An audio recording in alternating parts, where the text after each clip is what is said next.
Hello दोस्तों, कैसे हैं आप सब। तो चलिए आज की कहानी स्टार्ट करते हैं। रिया आज बहुत खुश थी क्योंकि आज उसका शादी के बाद पहला करवा चौथ था। वो सुबह से ही रात की पूजा की तैयारी और अपने 16 श्रृंगार की तैयारी में व्यस्त थी। रिया की सासू माँ ने कई बार रिया से कहा कि बेटा कुछ खा ले, हम भले ही अन्न नहीं खा सकते पर दूध, जूस और फल तो ले ही सकते हैं ना। पर रिया ने साफ मना कर दिया कि वह यह व्रत निर्जला ही रखेगी।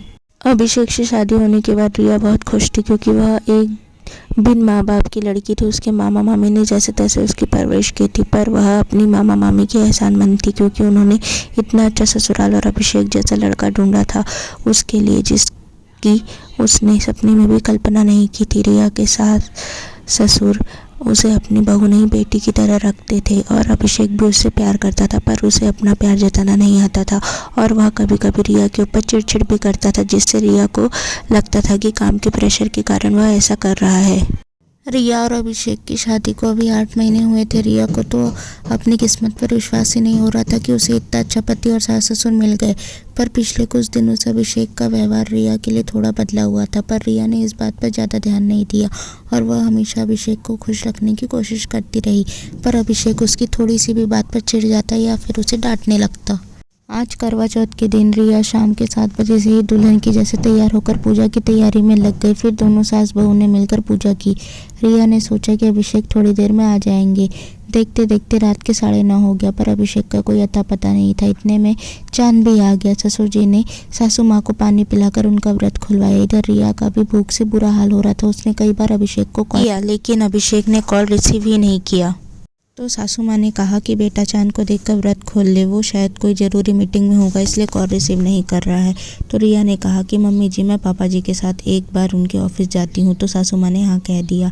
फिर रिया और उसके ससुर जी ऑफिस की तरफ निकल पड़े, जहाँ ऑफिस पहुँचकर प्यून से पता चला कि आज अभिषेक ऑफिस में ही है और हर कोई अपने घर जा चुका है। सिर्फ अभिषेक और अल्पना मैम ही ऑफिस में रुके हुए हैं। तो दोनों का नाम एक साथ सुनकर रिया का दिल जोरों से धड़कने लगा। फिर ससुर जी ने कहा कि बेटा तू ऑफिस के अंदर जा, मैं तेरा यहीं बाहर इंतजार करता हूँ। तो रिया जैसे ही ऑफिस में पहुँचती है तो इधर उधर नजर दौड़ाने पर उसे अभिषेक का कैबिन दिखाई देता है। वह जैसे ही कैबिन के बाहर पहुँचती है वैसे उसे अभिषेक के जोर जोर से हंसने की आवाज़ सुनाई देती है।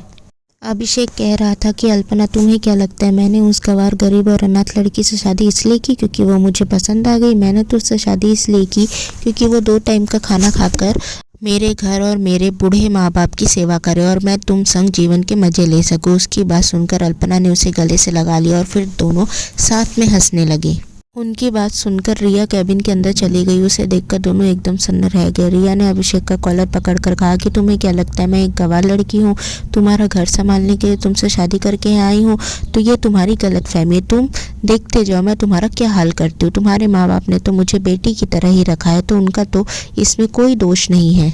तो अभिषेक जोर जोर से हंसते हुए कहता है कि तू मेरा क्या हाल करेगी, तेरा तो खुद मेरे घर के अलावा कोई और ठिकाना नहीं है। तो रिया हंसते हुए कहती है कि तुम देखते जाओ मैं क्या करती हूँ, और बड़े ही आत्मविश्वास के साथ कैबिन से बाहर निकल जाती है।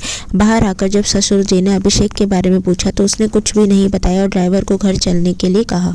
घर पहुंचकर सबसे पहले रिया ने अपना व्रत खोला। दूसरे दिन उसने अपनी एक फ्रेंड को कॉल किया और उसने अपने रहने के लिए उसके पीजी में ही जगह मांगी।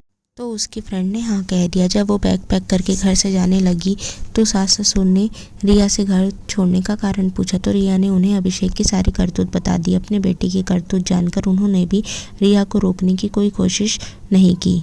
रिया घर से निकलकर सीधा अपने फ्रेंड के रूम में पहुंची, जहाँ 2-3 दिन उसने हर जगह जॉब के लिए अप्लाई कर दिया। फिर कुछ दिन बाद उसे एक एनजीओ में जॉब मिल गई।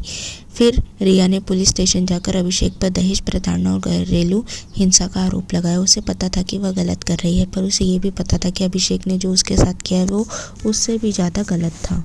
रिपोर्ट लिखवाने के बाद थोड़ी देर बाद ही पुलिस अभिषेक को अरेस्ट करके ले गई। जब अभिषेक के माँ बाप को पता चला कि रिया ने अभिषेक के खिलाफ रिपोर्ट लिखवाया है तो उन्होंने रिया का पता ढूंढकर उसके पैरों में गिरकर अपने बेटे की रिहाई की भीख मांगी। पर रिया ने मना कर दिया कि उसकी क्या गलती थी जो उसके बेटे ने उसकी पूरी ज़िंदगी बर्बाद कर दी। और रिया के मना करने पर अभिषेक के माँ बाप मायूस होकर लौट गए। रिया ने क्या सही किया अभिषेक के साथ, अपनी राय कमेंट में बताइए। सो दोस्तों, अगर आपको यह कहानी पसंद आए तो प्लीज़ इस कहानी को लाइक करें, शेयर करें एंड चैनल को सब्सक्राइब करें। Thank you for watching. Thank you.